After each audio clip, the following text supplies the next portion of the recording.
the volume. Turn up the volume. You've arrived at the destination for all things Kentucky. This is the Bleed Blue Network Podcast.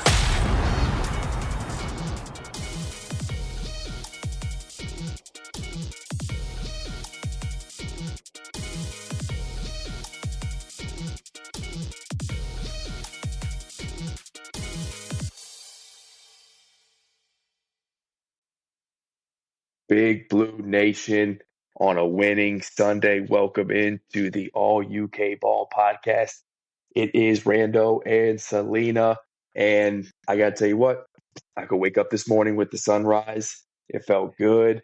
And I consumed quite a bit of some brown water yesterday in celebration of that win. How about you? I did not consume any brown water, but it was definitely a great way to cap off a Saturday. And I should say a week that had been pretty rough for a lot of people. So it was good to watch them win, especially at Ole Miss, especially when everybody was doubting the boys. That was always nice. Yeah. Oh yeah. The college game day sweep curse continues. Yep. I felt some confidence when I saw everybody pick against us. I said, all right, now we got a real shot. No one believes in us, and we can go in there. And my motto was shock the world, and I think we did that yesterday. I think so. Judging by the tweets and stuff. Yeah. Yeah. A lot of national pundits out there like, wow, they thought the defense holding Georgia to 13 was a fluke. Mm-hmm. And we managed to play a incredible defensive game. We just hung in there. It took some it was like a fight. It was just jabs back and forth, and we took a blow. Yeah. With that 4th and 7 play with Ole Miss, that deep slant.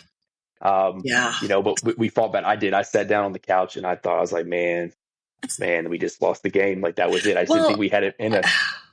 Because in the past that has happened, and we don't usually come back and win those games. Like that's not something UK does. Like football does at least, right? Like I was like, oh no, that was a knockout blow. That's it. Because they had so much momentum, right? They had flipped the momentum on us, and I felt like our defense was scrambling a little bit. They were playing hurry up like they usually do. Defense was not setting. They couldn't seem to get in the right spots, and I was like, oh God, here we go. I was like, oh no. But hey, they turned it around, got it together. So yeah, it wasn't the knockout blow. Standing 8 count, we came back and we're able to win there. I would call it by decision when old boy decided to shank that punt. I got to tell you what, it was glorious. He didn't look confident at all. He did not. No, he did not. He was scared to death. Hey, sorry, buddy. Get the next one, but this one was for us. I like Stoops' post-game interview. He was like, hey, I turned around and looked at the coach. I was like, hey, we're due one. We are due one to miss. Come on, let's just. And he did. That's not a lie.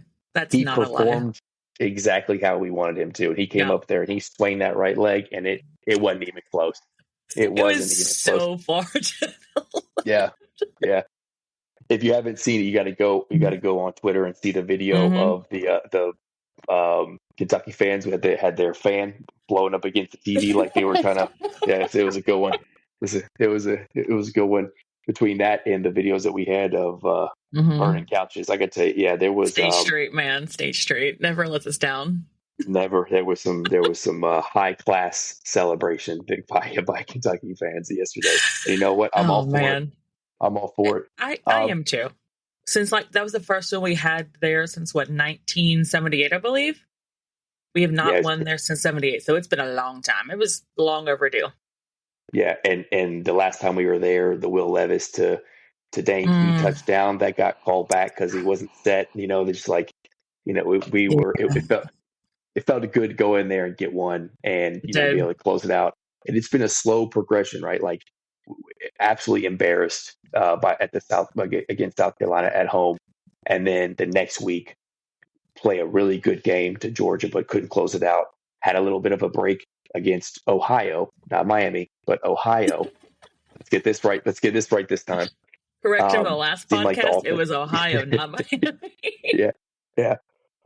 So we smack Ohio around, and then so then we're riding a little bit high, but we're still not sure, and then we go and do what we were supposed to do, or do what we thought we could do, shock the world and beat Ole Miss.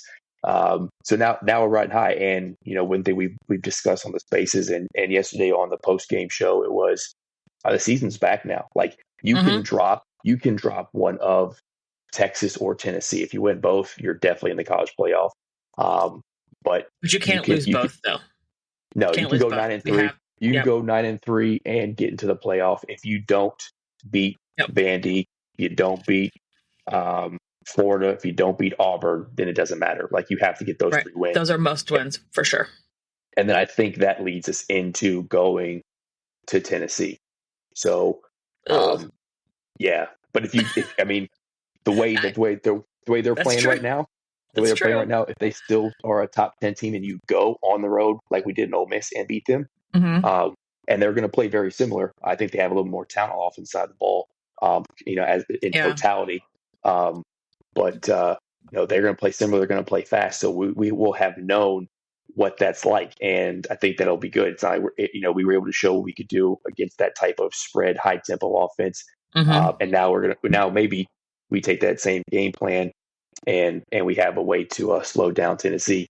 What you have to hope though is by that time, 3 more games into the season, the offense is rolling a little bit more. Because you're not going to beat Tennessee by only putting up 20 points. Like I just don't think that's going to be. Every time we've played Tennessee recently, it's been a high-scoring shootout type of game. Every time, you're not going to beat them scoring 20 points, 17 points. It's going to have to be the 40s, I think.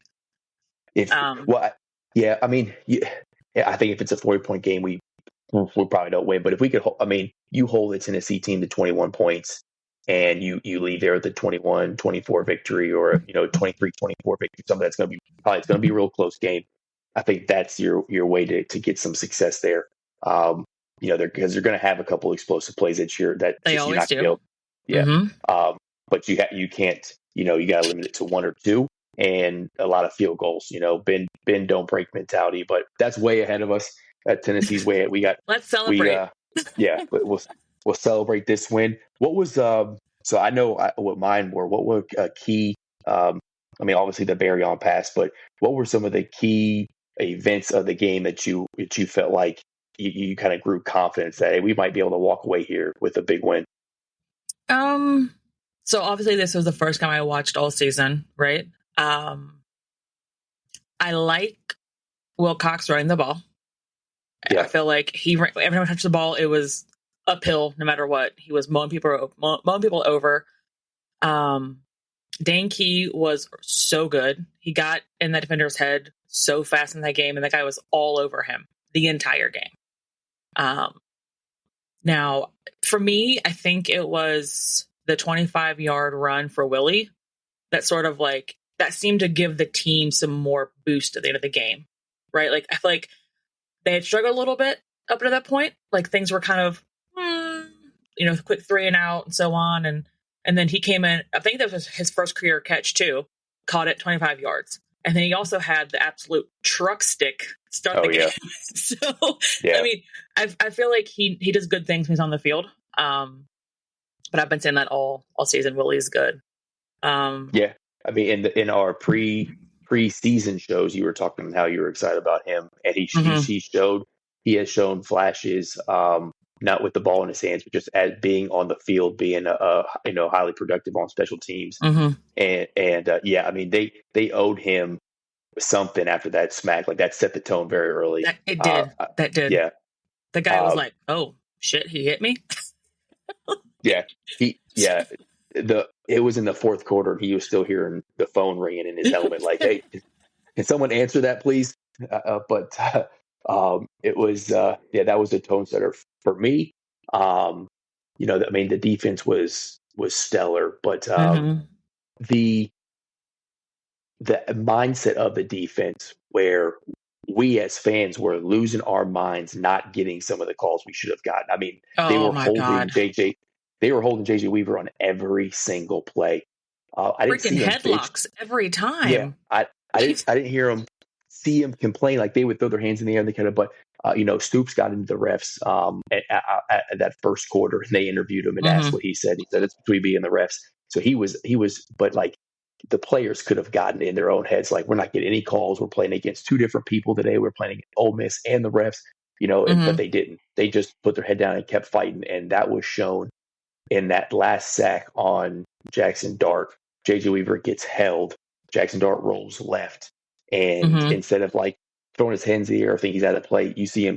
They did a slow mo. He puts his head down and just runs as fast as he can. Yes, and he hit Jackson Dart as hard as he could. I mean, he goes up. He's got turf all up in the helmet. Like that. Yeah. That was like the culminating play of what that defense has done the entire time. Of like, we're going to smack you in the mouth, and we're going to keep hitting you until you finally break. And they did. So if we can keep that mentality throughout the season, this is going to be this will be competing for a top defensive unit in the country. Oh, I think so. I forgot who made the tackle, but it was toward the end of the game, and he stood him up and put him backwards. J.Q. Hardaway on the yes. J.Q. Hardaway, yeah. That was such a good play because I feel like they had momentum building, and he was like, "No, not today. We're not doing this today." And I think he's the one that hit the dude that forced the fumble too. When they were at least going to get field goal, but they were going to get a field goal out of it. He did. We didn't get any points out of it, but at least flipped the field position back. Like we went down there, and got punted the ball, and they had to gain those yardage back. So that was you look at some of these plays that didn't seem significant back then because we didn't score off it, or it didn't take a lot of time away, but they were key momentum building plays. And I think it was just mentally, as that game went on for Ole Miss, they're like, okay, like, wow, we are actually in a dogfight. This is not a fluke. We're not going to start scoring on these dudes. Like, we're going to have to figure this out and get away from our game plan a little bit. Kiffin looked shell shocked after first half. Like, he was kind of like, what? What's going on, guys? Like, he looked a little lost after the first half, for sure. Like, he didn't really, you could tell they didn't expect it, obviously. Yeah.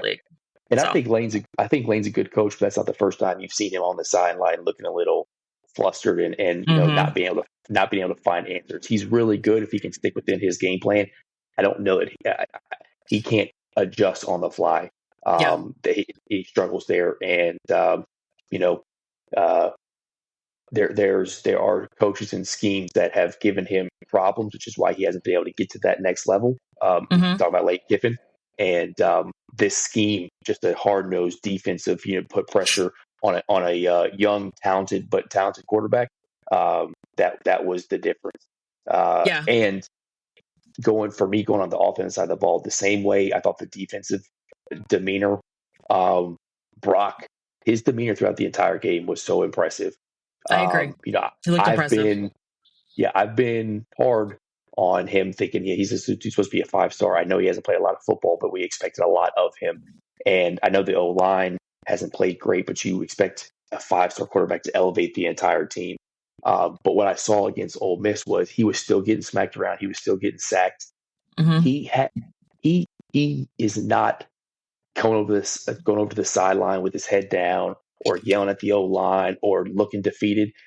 No matter if the play goes for a 25-yard pass to Dane Key down the field or a 70-yard bomb to Barryon, or if he gets sacked and he's bleeding all over his elbows, he's got the same demeanor all the time. And I think that's a very impressive attribute that he has. It shows that he's a true leader. I think it's going to be something that this team can really rally around, especially on the offensive side of the ball, where it's like, hey, we got to fight for this dude. We joked around #block for Brock, but like eventually the O-line's got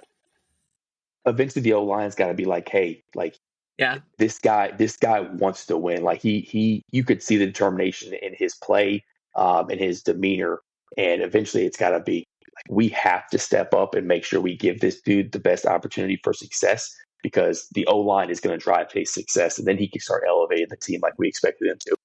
Yeah, and I did notice they did when he did have chances to throw, the throws were all good. Like when he had the ability to set back people, go through progressions, the throws were spot on. That one to Barryon was perfect, right in the little basket. Like, Yep. and he had time to throw it, right? So I do think that's something that's improved. But I will say this: he should not have 14 run plays and 10 yards. Like that was too many quarterback runs at the start, especially to start. Like it was just too much, I think. But that's not on him. That's a play calling thing too. So. Yeah, like his best run plays were not drawn up like out of the huddle. Hey, you're run a quarterback draw or quarterback power or whatever it was. It was get him on the edge. If it's not there, Brock, take off, improvise. Right. There's a third down play where he was like 3rd and 8, and I'm getting his first down. He got hit short of the marker, and he fought through it and got another extra 4 yards. So his play overall was very impressive, and that like the ball to Berrion, you see him like I wish we played under center a little bit more. I think that opens up the offense, but whatever. That's a conversation for a different day. But when you're playing out of the shotgun or in the pistol, you're already in like a 3-step drop. Right. So if you want to let routes develop downfield, now you're in a 5 or 7-step drop for that deep pass. He took the snap, hit his back foot, and launched it. Right. It was just like, and it was perfect. It's one-on-one coverage, back foot, boom. Yep. I'm gonna put Aaron the ball and let Berrion go track it. That's what happened. You talk about the lasers that he had to Danke. I mean, this is zone coverage that they're playing. Because they couldn't guard him 1-1, they went to try to play a little bit of deep zone, and he's still fitting the ball in tight windows. The play before the Berrion play, 13, blanking on the boy's name right now. Sorry, buddy. 13. He had a couple of nice catches, but it just it hit him. I mean, square in the chest, right in between the numbers, and he couldn't catch it. Right, and that was with Brock under pressure. Right, so he has arm talent for sure. He just has to be given a little bit of time in the pocket. And you notice the plays that did work in the passing game. It was max protect, 2-man routes, maybe a little bit of play action. Yes. They were biting so hard on the run plays. The one that was so close. I mean, Dinglewood had probably 60, 80 yards going down the field. Yeah, if he would have. Where they faked the pitch and try to hit the screen over top, and he just barely got tipped. But those sort of plays will open up the offense a little bit, and we're so close to connecting on those big chunk explosive plays that I don't think we're that far off on the offense. We're a fingertip away from having that big play to Dingle, or a receiver dropping a pass that could have been a big play against Georgia. I talked about before. Berrion had a pass. He rolled out, kind of. It's just like a deep out, and Brock rolled, and it was a little bit high, but it still hit him in the hands, and it dropped, and it just killed the drive. So we're real close. We just got to put it together. And like I said before, as we get to these next 3 games, we have to win them, and we have to slowly progress the offense to match the defensive capability. And now you're talking about a truly contender for the college football playoff. And the pieces are there. You can see the pieces of the offense are there. You can see it coming together, right? The Danke has been phenomenal. I wish there was more to Jamori Macklin, but whatever. I mean, I will say this though, they whenever Wimsatt is in the game, he has to throw the ball some. Like, he has to, because it is so obvious it comes in, it's a run game for him. It's so obvious. And I felt like sometimes it killed the drive yesterday a little bit. Especially in the beginning, I was like, Brock Wimsatt. And I'm like, okay, come on. We all know everybody else is going on here, right? Like, we maybe throw him something short, something just to break up. He's going to run automatically. Yeah. Or it's let him hand it off too. You can run some QB power. You can run a QB draw with him, QB sweep. And then instead of, when they are being as aggressive as they were, and the ends are crashing down, the linebackers coming in to fill gaps, hand that thing off to Berrion on a sweep and let him try to beat the guy on the outside. Something. Yeah, something different. Yeah. Yeah. And you saw some of the throws that Wimsatt made against Ohio. Like, he has the ability to put the ball downfield. Now, you also saw the throws that he made against South Carolina. He has the ability to give it to the other team too. But if it's just an easy throw, like boom, it's and then you tell him, hey man, you have one read. If this dude is not open, you put your head down and you take your ass off running, right? It's not, okay, one hitch, two hitch. No, you're not asking him to go through progression. It's boom, fake the handoff, quick pass out to a screen, quick, deep slant, take a shot downfield.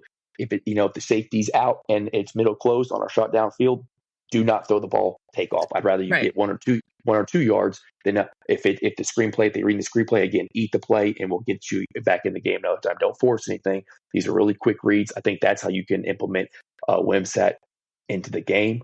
He just pulls it really fast and takes off like immediately. That's just. And that's how you can tell it's not a true read option when he's not reading anything. He's not reading the DN crash that he's faking it and going, or he's just taking the hike and he's going. And you saw Wilcox or Sumo would be, there as your lead block there. So they're not actually faking any plays to him. So as you can tell, it's not like a true read option. They're not asking him to actually read a defense. It's just, hey, buddy, put your head down, go get some yards.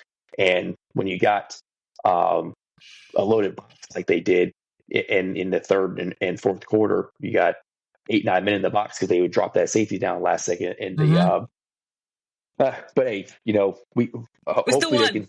Yeah, we won the game. We're we're critiquing here. We just need to celebrate the win and hope that the offense can. You got an off week now, so get into the film room, look at some of these things, and know that game was a game that y'all fought your asses off to win, but you just about gave it away, right? Thank the good Lord for Kentucky's savior, Josh Caddis. I don't even know how he found that ball in the air. I have no idea. He didn't find the ball. The ball found him. He did not find the ball. The ball found him. He just, oh shit, it's right here. End zone, fall. Yeah, and he saw him afterwards. He was holding on to that thing. He's like, I ain't giving this thing up, man. This is. But he needed that. He did because he did. Like, he had a rough game beforehand. Yeah, he's had a rough season. We talked about this. He was supposed to be the dude who could help the run game, and he could be the tight end who can be athletic enough to go make plays in the passing game. He's going to be the dude who's going to be expected to block. Yep. And he's expected to be the guy to block for the run game. And it's like his feet are in concrete, man. He's just playing so slow. I think he's in his own head. He's had a couple plays that he wasn't able to haul in as a pass catcher, but something like that can rejuvenate his confidence, and he could be the player that we expect him to be. Like, he's not on this team. He's not playing in front of Willie for no reason. He's shown that he's got talent. Vince has seen the talent that he has. So, that maybe that's just the thing where he can get out of his own head and be like, okay, he's hopefully he went to church today to thank the good Lord for that blessing that he was given. And then, he can have this off week, get himself right mentally, and then come back and be the tight end that we expect him to be, because he's really an extension of the offensive line, and the offensive line. 1,000%. Yeah. Yep, so 1,000%. But so I said on the post game podcast we did, my defensive player of the game was JJ Weaver, and my offensive player was Brock. What was your assessment on the defense and offensive players of the game? Who's getting the game ball for you? Oh, the game ball. Ooh. Okay. I mean, let's see. I was impressed on defense by Nicholson to be a freshman, and to go up against their best wide receiver, one of the best ones in the country. And he did a really good job on him. Broke up a couple passes. But game ball, I think it'd probably be Brock. Yeah. He kept his cool the entire game. Like I said, he didn't drop his head. He made plays, took hits. He did what he needed to do to win. Danke was also really good, but I do think they did sort of put way more coverage on him in the second half, right? He kind of faded out second half a little bit because he was covered up. But no, I think so. Nicholson was impressed on defense. Weaver, obviously, because he just chokehold every single time. It was crazy to watch. But yeah, I think Brock for sure, just because he was in every aspect, like what we needed him to be. Yeah, dude, just just came from playing basketball. He's out there making these noises. But I think the unsung heroes as well, Deion Walker. I mean, the amount of double teams he was getting, he made plays pop. The way he was able to lead that defense, his ability to spy him and Ty Bryant ability to spy Jackson Dart was that was a game because they wanted to get him moving and they wanted to do some things with him with his legs and they couldn't. So that was big. And then both the running backs. I don't think if you look at the stat sheet, you're going to be like, oh wow, they crushed it. Right. But every time Sumo got the ball, he was falling forward for positive yards. Every time Wilcox only having 3 carries in the first half was that can't happen. This dude is too explosive. He got to get him the ball more. But when he did get the ball again, he had a 10-yard run consistently. That's not going to be on the stat sheet as an explosive play, but those are things that are when you can live in first down. First down, second down, first down. You can get positive yards. You're averaging 4 or 5 yards a carry. That is what success looks like for this team and for most teams around the country. You can do that. But because we aren't going to live and die by shot plays, we need to live and die by the run game and time of possession. That's something that I think they should. Those are unsung heroes because they were in the trenches yesterday, taking some good shots and always falling forward. I can remember off the top of my head maybe 3 or 4 times that they were hit in the backfield and lost yardage. We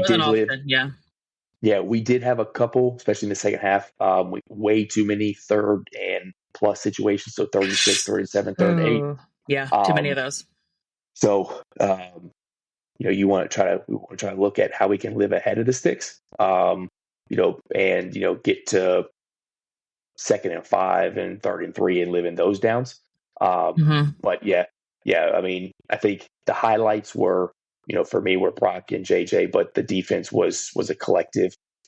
Coach White deserves a game ball, like the way his game plan was great and how he kept those boys cool. And the only time I really struggled was when they were able to get into a flow and run their hurry up offense. But as soon as you could get one incomplete pass or one negative play, and it stopped. That's all I had to do.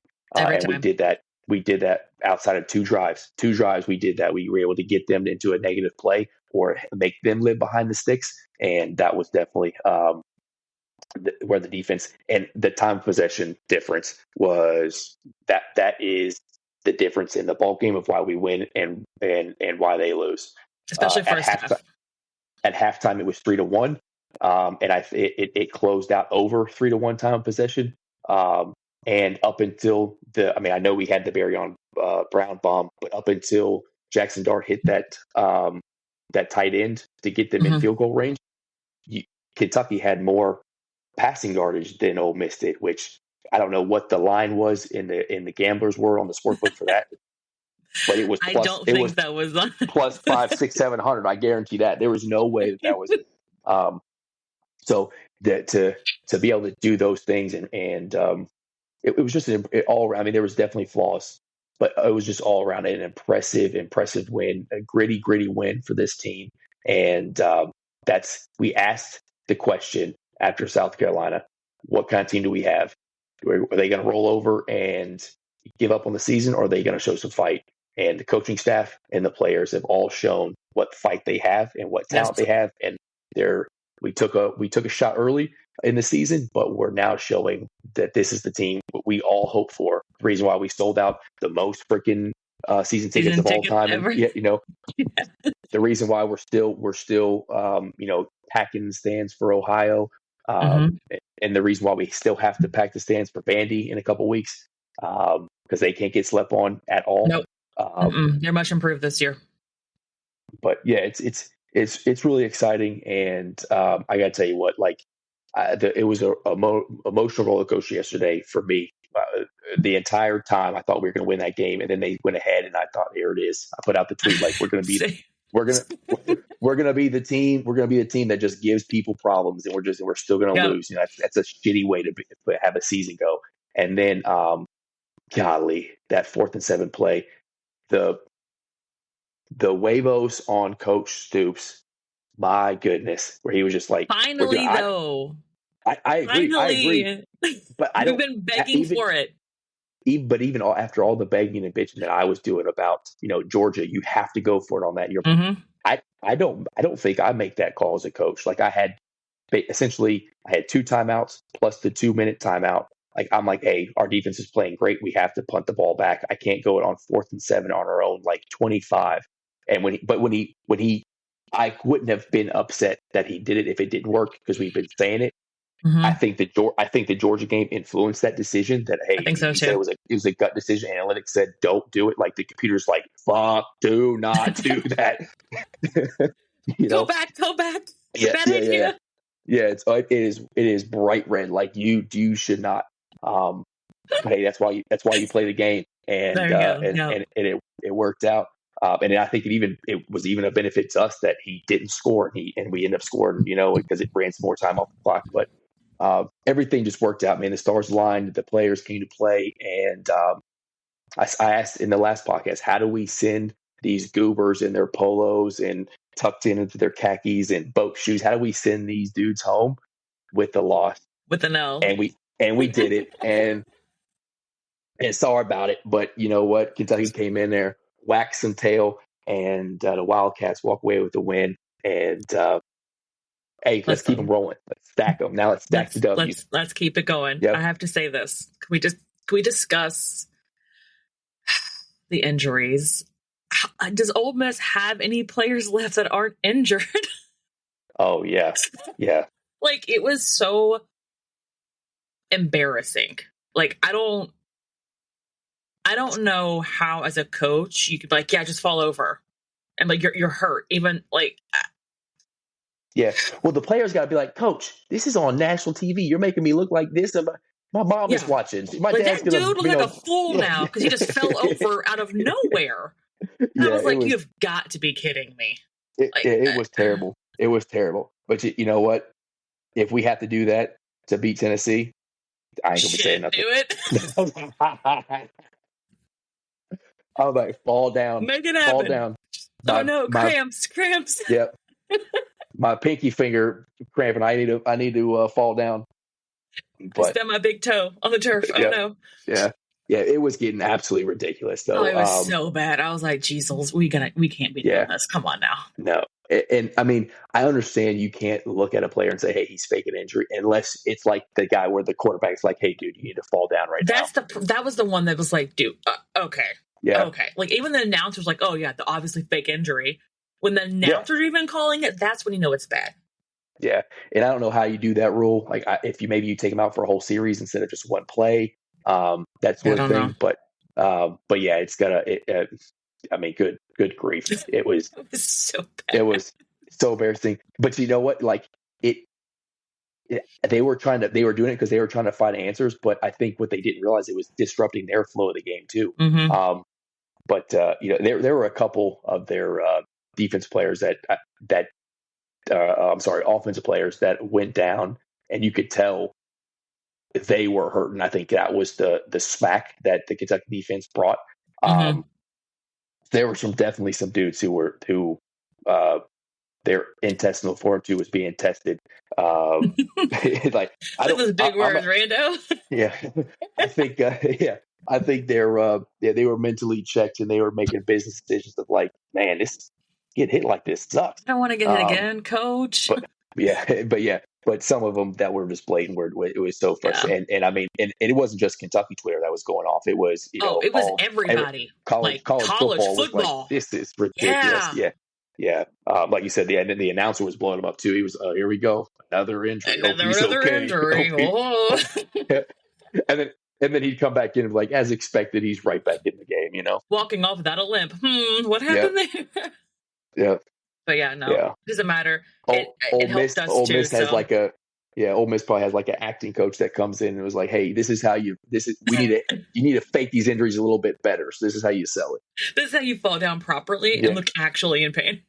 Yeah, they don't have a team ball, they have a team Oscar, Grammy, or whatever it is what do you get for movies? I don't know. But I think it's an Oscar. I don't know, to be fair. Yeah. I was right the first time. I second guessed myself though. But yeah, so we got an off week. Speaking of injuries, we got an off week, so let's get some folks healthy. Let's hope that it's just rumor that old Chip is having some season-ending surgery. I don't know where that came from. It came very fast. Yeah. We know who and where it came from, so we don't really know if it's accurate or not. If someone's just trying to stir up some shit, but he likes to do that. But anyways, I got a message saying like nothing is scheduled or official yet, so we will see what ends up turning up. And if the dude wants to play and he saw that performance in Ole Miss, buddy, let's get healthy, let's get your hand right, and let's be the running back that we need you to be. Because if you got 3 dudes you can hand the ball off to like that, all of them with a different kind of skill set, yeah, buddy, I'm about that. Creating problems all over the place. Max get healthy. I think his shoulder was bothering him. Hopefully by the time Vandy comes back, because he needs to be healthy, especially as we get into the hard SEC play and start playing on the road against Florida. Even though they don't look great, they got some talent. Definitely going to need them against Auburn. And then when we come to Tennessee, need him healthy there too. So we need the heart and soul of the team. The winning method behind the team is the defense. So these dudes need to be healthy. So get in the film room, boys. Get in the ice bath. Get in the training room. Get healthy. Get smart. Yes. And get ready. Get ready for Vandy. And let's have a season. Let's have a season. And let's find ourselves in the college football playoff and continue to shock the world. I think we could do it. I think so. I think the fans are back now for sure too. Like some fans had wavered a little bit, but everyone's back. Everyone's 1,000% on board, ready to ride. So yeah, someone who we know, I won't throw about there. Someone who we know very well, legacy in the tailgating world there at Kentucky. Messaged me and was like, we were going to cancel we had canceled our trip, but we're planning a trip to Texas to go to Austin for the game. It's like, yeah, we weren't going to spend the money. After the Ole Miss win, he was like, we got the tickets, we were going. Like, we ain't missing that one. We're not missing it. Yeah. Yep. And he was like, you need to come out there with us. I was like, buddy, the Georgia game has maxed me out for the year, I think. All right, I have the credit limit has been spent, but I appreciate you. I appreciate the invite, but I'm gonna have to pass, I think. Hey, you hear that, BBN? We need to start a crowd surfing GoFundMe to get rented to Texas. Hey, I won't. The humility will be thrown out the window there. I'll be like, you don't have to, but thanks for doing it. I appreciate it. Yeah. But all right. So as we close this thing out, we get ready for man. I don't even know how to where we go from here. It's just let's just keep winning and go up. Just keep going. Yeah, let's let the offense progress and just let's do what we have to do. But Selena, it was good to get on here talking to you again. It's been a fun last 24 hours. If you're a Kentucky fan, football's doing great. We got some great news about the basketball recruiting class. I mean, I said this yesterday. Kentucky seems to be on like the top of the college sporting world, and Hope is doing the damn thing too. Yep. Let's say it's a good place to be. It feels good. Let's stay there. Like just keep on top of the mountain. But as we always do, Selena, let's where can people find you on X? At KYSS_. And then I am at Bleed Blue Rando, all UK ball podcast. It was good to have another episode. And as always, yes, sir. Go Cats. Go Cats. Thanks for joining us on another episode of the Bleed Blue Network podcast. We hope you enjoyed diving deep into the world of Kentucky sports with us. Don't forget to stay connected by following us on Twitter at BleedBNation. Your feedback means the world to us. So take a moment to leave a review. Not only does it help us improve, but it also helps others discover the show. Until next time, keep cheering, keep listening, and keep bleeding blue.